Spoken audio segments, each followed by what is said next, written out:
Birmingham میں انتقال کرنے والے پاکستانی شہری نصر اللہ کی آبائی شہر جہلم میں تدفین کر دی گئی۔ نماز جنازہ میں سیاسی و سماجی رہنماؤں سمیت رشتہ داروں کی بڑی تعداد شریک ہوئی۔ اسی پر یہ رپورٹ دیکھیے۔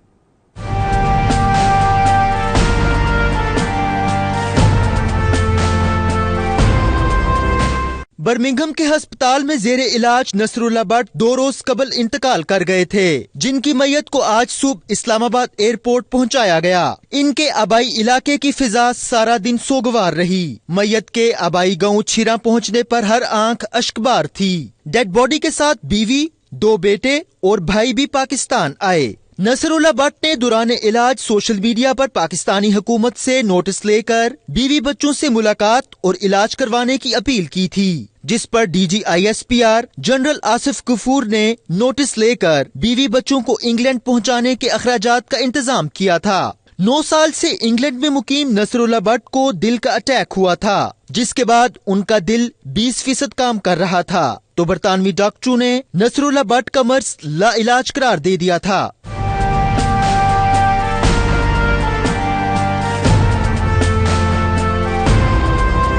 نصر اللہ بٹ کی بیوی بچوں سے ملاقات کی آخری خواہش پوری کرنے پر اس کے رشتہ داروں نے پاکستانی فوج اور پاکستانی میڈیا کا شکریہ ادا کیا۔ اسپیشلی میں جو شکریہ ادا کروں گا اس میں جو اس کے آخری ٹائم پہ بچوں کی جو اس سے میٹنگ ہوئی، اس کی بیوی کی میٹنگ ہوئی، وہ only because of the army, اور میں جنرل باجوہ اور ڈی جی ISPR کا اسپیشلی شکریہ ادا کروں گا، جنہوں نے پرسنل انٹرسٹ لے کے بچوں کو ویکینڈ کے اوپر ویزے ایشو کروائے اور ان کو ہر طریقے سے انہوں نے ہیلپ کیا، اور وہاں پہ وہ پہنچے اور نصر اللہ سے ان کی ملاقات ہوئی۔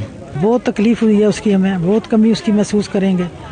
اس نے بہت اچھے، تھوڑی سی عمر میں اس نے اتنے اچھے کام کیے ہیں جو اس کے لیے آگے کام آئیں گے، اور پاک آرمی کا ہم بہت شکر گزار ہیں جنہوں نے اتنا ہمارے ساتھ تعاون کیا۔ اس کی بیوی بچے 9 سال سے جدا تھے، ان کی ملاقات ہو گئی ہے، اور 2 ہفتے اپنے بچوں کے ساتھ وہ رہا ہے، لیکن آخر وہ اس کا زندگی ختم ہو گئی، اور خدا کے آگے کوئی اس کا زور نہیں چلا۔ نصر اللہ بٹ کی نماز جنازہ جہلم میں ان کے آبائی جنازگاہ میں ادا کی گئی، جس میں مقامی سیاسی و سماجی شخصیات سمیت لوگوں کی بڑی تعداد نے شرکت کی۔